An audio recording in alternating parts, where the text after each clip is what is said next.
Nous parlons des bienfaits et bénéfices de la libéralité. Nous parlons de cela parce que il est important que nous puissions avoir l'opportunité et la disposition de pouvoir être ainsi, être de ceux-là évidemment qui pratiquent la libéralité et que nous puissions voir derrière ce que cela apporte, où cela ce qui nous apporte. C'est pourquoi tous ceux qui sont connectés, que je salue au passage, vous avez besoin et nous avons tous besoin d'être vraiment bien concentrés. Et ça par rapport à ce qui va être dit.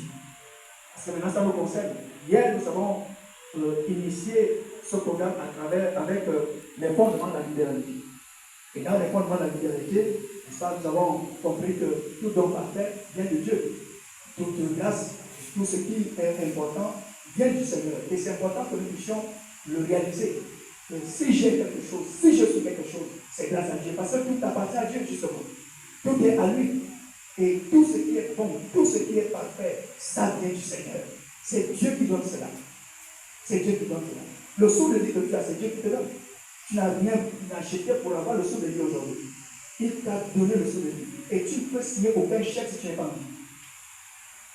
Tu ne peux répondre présent à aucune administration si tu n'es pas en vie.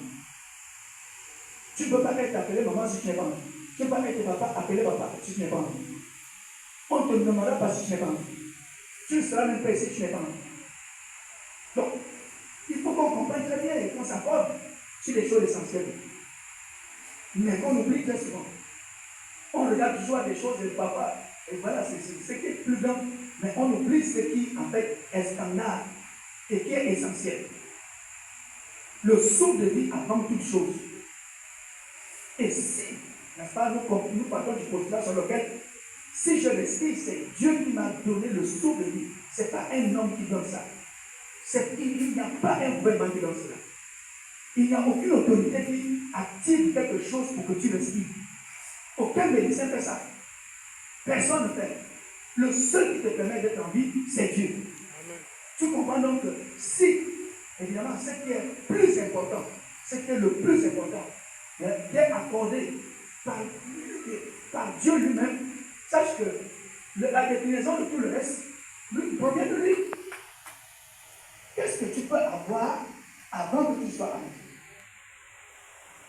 Tout ce que tu vas avoir, c'est parce que tu es préalablement en vie. Et qui te donne la vie?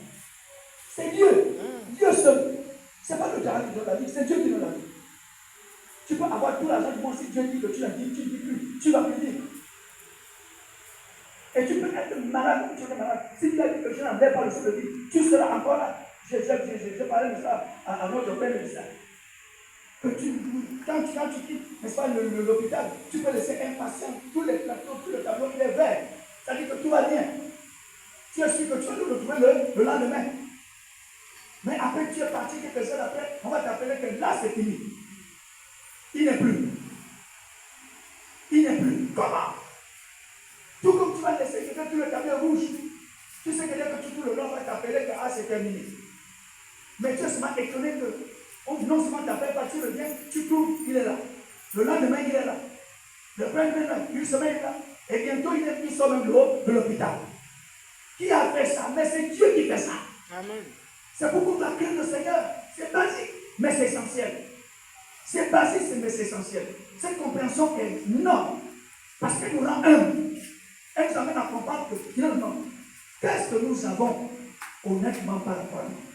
Sinon que c'est une délégation de gestion. Déjà notre propre vie, mais c'est également tout ce que Dieu nous dispose d'avoir. Sinon nous sommes simplement des délégués, des gestionnaires. Alors ça suppose que nous allons rendre compte à quelqu'un, à celui qui en est le propriétaire, yes. En commençant par notre propre vie. Amen. Il peut maintenant suivre tout ce qu'il a pu bien mettre à notre disposition. Nous comprenons que vraiment, en fait, si nous voulons être appréciés, celui que nous devons chercher, en fait, à réjouir le cœur en premier, c'est Dieu. Pas quelqu'un d'autre. D'abord le Seigneur. Il est la priorité de priorité. Parce que sans lui, je n'existe pas. Sans lui, je ne vis pas. Et ce Dieu-là, comme nous l'avons dit, il a tout donné. Autrement dit, tout est don de Dieu. Le ciel, c'est lui. Il nous a donné le ciel. qui nous fait tomber la pluie, qui nous donne, n'est-ce pas, le soleil, et tout ce qui, évidemment, nous permet d'avoir le ciel. Voilà, tout ce que le ciel donne. Mais il nous a aussi donné la terre pour planter tout le reste. Il a permis que la nature puisse exister, l'univers puisse exister. Et il a placé l'homme en dernier ressort pour gérer tout cela. Il a placé l'homme pour gérer tout cela. L'homme était donc pour la nature. La nature était donc pour l'homme. Il faut que nous comprenions bien. Parce que ce n'est pas quelqu'un d'autre qui a créé la nature. Aucun homme l'a fait. Aucun homme ne s'est auto-créé. La nature a été donnée. L'homme a été donné. Et les deux sont deux dons qui se doivent en réalité se compléter. Où chacun apprécie l'autre. Ce qui est valable pour l'homme et la nature l'est davantage, n'est-ce pas, entre les hommes. Dieu a créé l'homme, Adam. Ensuite, il a créé Ève. Ève était donc pour Adam. Adam était donc pour Ève. Dans un foyer, si, en fait, vous n'avez pas encore reconnu et vous ne réalisez pas que votre conjoint était donc pour vous, c'est la base est posée. Tout sorte d'orgueil et autres, n'est-ce pas, de mépris, tout ce qu'on peut imaginer va se manifester. Mais lorsque vous commencez à réaliser que votre épouse est un don pour votre Dieu, on ne jette pas un don, on apprécie un don, on chérit un don, on garde un don. Quand vous comprenez que votre mari est un don pour vous, évidemment on fait la même chose. On garde, on chérit, on fait tout ce qui est nécessaire pour bien préserver le don. Et tout don qui est apprécié donne le meilleur de lui-même. Tout don qui est apprécié, n'est-ce pas, attire notre don vers toi. C'est une loi spirituelle. La preuve, donner quelque chose à quelqu'un. À chaque fois que vous donnez quelque chose à quelqu'un, vous regardez son visage. Vous regardez comment elle est appréciée, vous avez donné. Et vous allez constater que, n'est-ce pas, l'effet que ça va faire dans le cœur. Quand vous avez fait don de quelque chose à quelqu'un, et que la personne, non seulement a apprécié le don, n'est-ce pas, est reconnaissante, n'est-ce pas, et vraiment valorise ce don-là, cela vous pousse à lui faire encore d'autres dons. Mieux, vous allez en parler d'autres situations, n'est-ce pas, qui sont compliquées dans sa vie, à d'autres personnes susceptibles de lui faire encore d'autres dons. Si vous n'appréciez pas un don, le don, n'est-ce pas, en réalité, ne va pas vous apporter grand-chose. Ce qui est valable pour les objets et les choses est valable aussi pour les êtres humains. C'est valable par rapport à l'Église, c'est valable par rapport à Simon et tous ses annexes. Vous avez des leaders qui sont des dons pour vous. Donc le plus illustre parmi nous, c'est donc un privilège d'avoir un don précieux, un don glorieux, un don de grâce. Et c'est important déjà de positionner, n'est-ce pas, la compréhension à ce niveau-là. C'est un don. L'apôtre Jules Benjamin est un don. Un don de Dieu pour le Gabon, un don de Dieu pour le continent africain, un don de Dieu pour le monde. Et alors, si vous, n'est-ce pas, vous l'avez avec vous, il est plus qu'un don. Et il faut prendre ça comme tel. Il faut apprécier cela comme tel.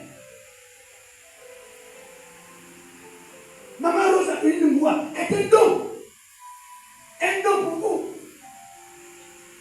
Une maman qui, ouais, vous l'avez pas, mais elle passe son temps rien qu'à prier. Je ne dis rien que de prière. Prière matin, midi, soir. Prière à la cuisine. Prière à la terrasse. Prière. Oh, chers amis, il n'y a rien qui se fait dans le ministère sans la prière. Si vous voulez avoir des gens, il faut prier. Il faut des gens pour prier. Les gens qui savent se tenir à leur place et qui ont compris le ministère.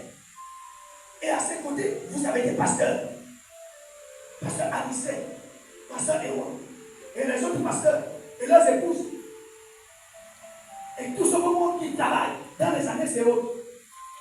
Tout ce beau monde-là, ces hommes, ces femmes, ce sont des dons de Dieu. Amen. Et il faut savoir apprécier le don. Parce que l'appréciation d'un don, je vous assure, est une loi spirituelle qui en réalité vous amène toujours quelque chose de plus. Lorsqu'un don, il y a une spiritualité qui s'établit, n'est-ce pas, entre un don et le bénéficiaire.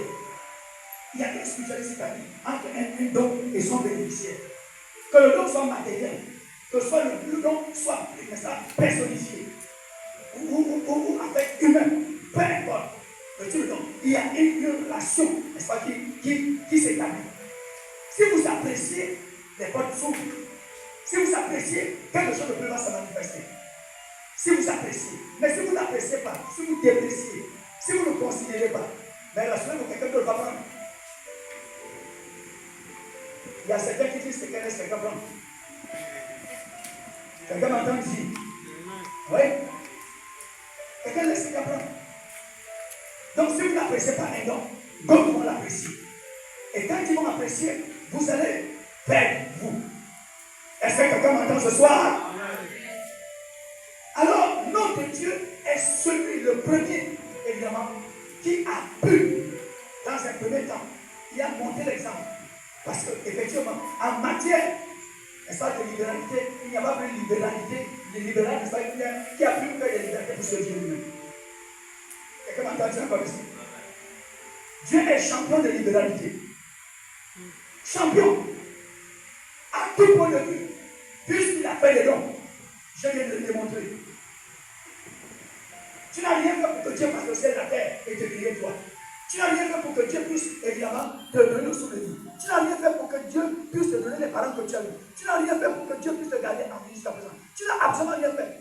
Tout ça, c'est la libéralité. Tout ça, c'est la libéralité. Et il n'attend rien à autour de toi.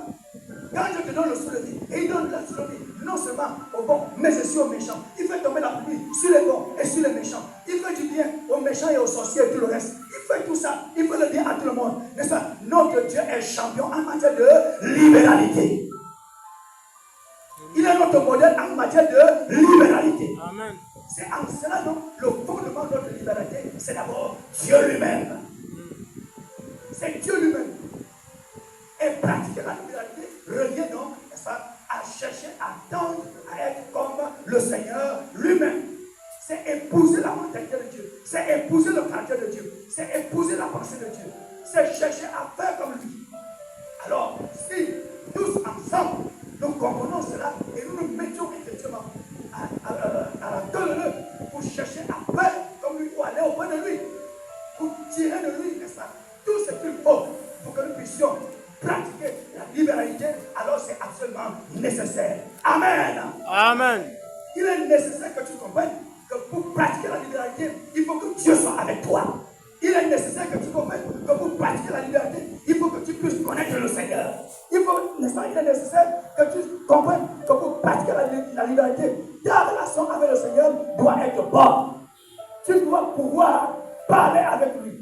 Parce que c'est lui qui va te donner la sensibilité, la bonne compréhension et évidemment les moyens, les ressources pour que tu puisses poser les actes de libéralité là où il faut, là où c'est nécessaire. Si la bonne